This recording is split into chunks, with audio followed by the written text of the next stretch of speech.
latest mock draft have the Denver Broncos finding another franchise cornerback. I'm very curious what you all think about this. Let's dive in. If you need me over the next 3 months, chances are I'm down here in my basement looking at mock drafts, and I'm super, super excited. For the first time in a couple of years, the Denver Broncos have a first-round draft pick. It is at 12. That is a great place to be. Remember last year, famously, we heard George Payton say, because we didn't have our first round pick because of Russell Wilson, that he's just going to be watching Russell Wilson film during the first couple rounds, and we saw how that played out. But we are pick 12, and there's going to be a lot of talent at the 12th pick.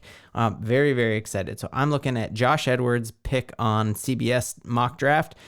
He's definitely had some hits over the years, and he's had some misses. Very curious what you all think about how this mock draft plays out. Is this who you would pick there? So in his mock draft, he has Caleb Williams and Drake May going right off the board. Pro comparisons for both of these guys being a future Patrick Mahomes and a future Herbert. Interestingly enough there, you got two of the top picks in the draft being quarterback comparisons that we play twice a year. So twice a year, we play Patrick Mahomes and we play Justin Herbert. And so the question becomes, like, what do you do in a league where 4 of your games are against elite quarterbacks who these guys aspire to be?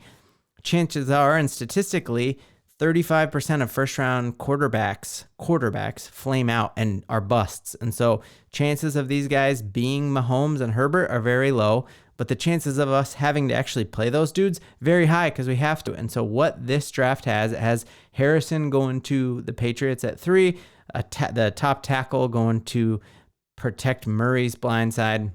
We got a tight end at 5 going to the Chargers. That would be awesome. There have been a lot of mocks that have us picking a tight end. I hope we don't put a first-round draft pick on a tight end. We saw how that happened with Noah Fant. I would just love to not go down that road. I think one of the can't-miss positions in the NFL draft, especially in the first round, is when you get a cornerback. And so in this mock, it has the Denver Broncos truly starting the run on corners. So you see in this mock, we pick Terrion Arnold out of Alabama, which then kind of starts a little mini run here on corners. You then have the Clemson corner, and then they have the Colts picking Kool-Aid, who a lot of people have as the top corner. He was picked on the least when he was at Alabama, but what you see is a lot of folks think that Terrion Arnold is actually the stud corner who is in Alabama. And so truly in this mock draft, you have Terrion Arnold falling to the Broncos at 12. You have a lot of drafts where a top corner is a top 5 pick. And I just think looking at his intangibles, he was a 3-sport athlete. He was the 4th best long jumper in the entire state of Florida as a high schooler. That's a great trait to have. And you just saw him have some crazy versatility that when they played Jaden Daniels, they moved him to covering the slot. He completely took it away in that game against LSU.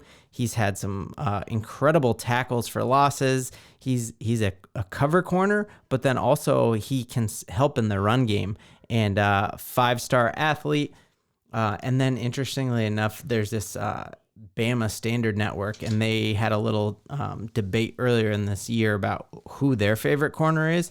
And you had several former Alabama defensive stars come out and say that they actually like Terrion the best over Kool-Aid, and that is how this played out. So I just think right off the bat, if you were to put Pat Surtain and Terrion together, 2 Alabama dudes, all of a sudden with those 2 guys at your cornerback position, with a Justin Simmons at your safety, that is the best secondary in the entire NFL, just right off the bat. One of the cool things about drafting a corner is that there is a lot to learn with zone defenses and all that kind of stuff. But if all of a sudden you just tell Terrion that you're playing man defense and Pat Surtain is playing man defense, you lock down the best receivers in the game, and that is a great, great thing, knowing that we have to play Justin Herbert and Patrick Mahomes 4 times a year.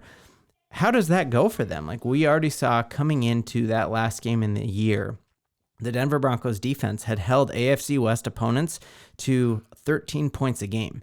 And we know that no matter who we throw out there at quarterback, we're going to be able to score 14 points a game, right? Like even in our lowest points with Nathaniel Hackett, we were putting up those kind of numbers. So you now trust Sean Payton with an offseason to bring in undrafted free agents, to bring in free agents he likes, and you just trust that's a possibility. And so I just think you look here, you've had over NFL history, you've had times where you had two shutdown corners. Famously, the one that this has is one of the more famous is Dick LeBeau and Barney.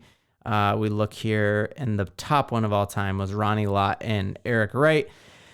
I just think right off the bat, if you get Terrion Williams or Kool-Aid, who will also be on the board, you all of a sudden have the best tandem of corners in the league. And I think anytime you are in an era where there are a bunch of quarterbacks who are rated in the first round, we are so quick to try to find that next quarterback that I think a lot of times we overvalue that position and we reach for it. And so if you just look here at the famous draft where you had Josh Allen and Lamar Jackson and Baker Mayfield and Sam Darnold and Josh Rosen, you had four quarterbacks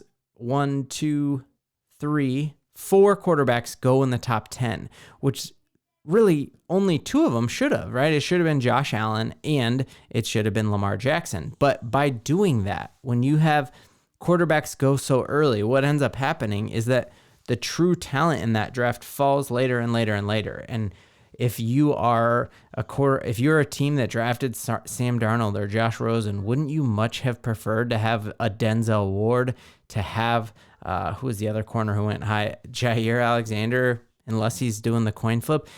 You want a corner to fall to you. And looking at our positional needs on this team, we talked about it last week, is that the Denver Broncos have our Champ Bailey. That's Pat Surtain. He was all pro, rated by other coaches and other players in the league. You had A.J. Brown come out and say that Pat Surtain isn't just one of the best corners in the league. He is the best corner in the league. And who knows better than a wide receiver about who they don't want guarding him? And what you saw with Pat Surtain this year is a lot of times we had him follow a team's best player. We had him shadow Devontae Adams and shut him down in a couple of games this year.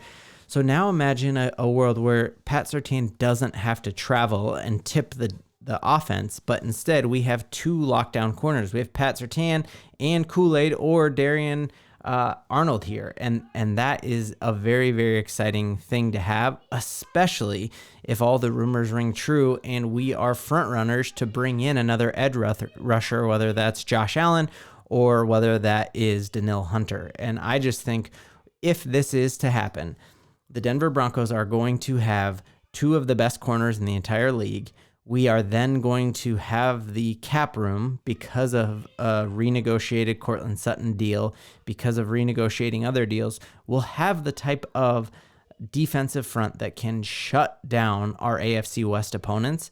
And then it's really on Sean Payton to show us that you're an offensive genius, show us whether it's Russell Wilson or somebody else at quarterback, put up 14 points a game, and we're going to win a lot of games. So very curious to you all.